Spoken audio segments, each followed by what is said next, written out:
It wasn't anything I had planned on, but at the age of 22, after dropping out of my second college and traveling across the country a few times, I found myself back in Raleigh, living in my parents' basement. After 6 months spent waking at noon, getting high, and listening to the same Joni Mitchell record over and over again, I was called by my father into his den and told to get out.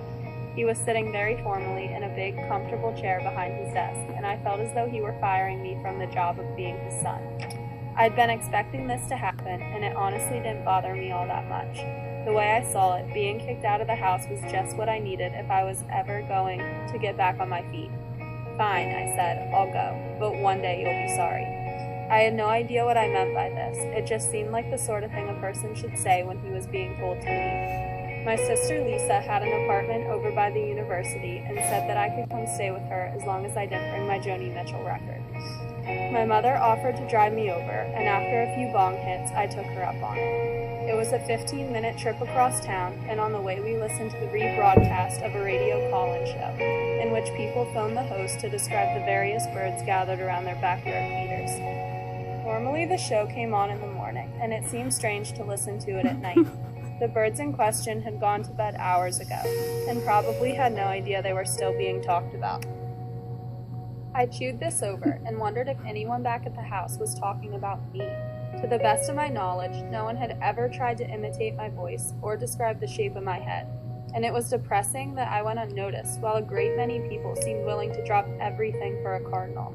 My mother pulled up in front of my sister's apartment building, and when I opened the cart door, she started to cry, which worried me, as she normally didn't do things like that. It wasn't one of those "I'm going to miss you" things, but something sadder and more desperate than that. I wouldn't know it until months later, but my father had kicked me out of the house not because I was a bum, but because I was gay.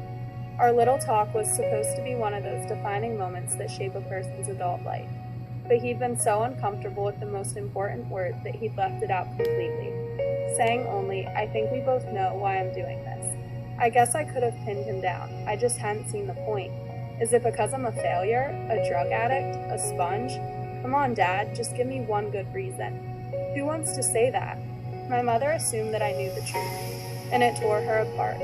Here was yet another defining moment, and again, I missed it entirely. She cried until it sounded as if she were choking. "I'm sorry," she said. "I'm sorry, I'm sorry, I'm sorry." I figured that within a few weeks I'd have a job in some crummy little apartment. It didn't seem insurmountable, but my mother's tears made me worry that finding these things might be a little harder than I thought. Did she honestly think I was that much of a loser? "Really," I said, "I'll be fine." The car light was on, and I wondered what the passing drivers thought as they watched my mother sob. What kind of people did they think we were? Did they think she was one of those crybaby moms who fell apart every time someone chipped a coffee cup? Did they assume I'd said something to hurt her?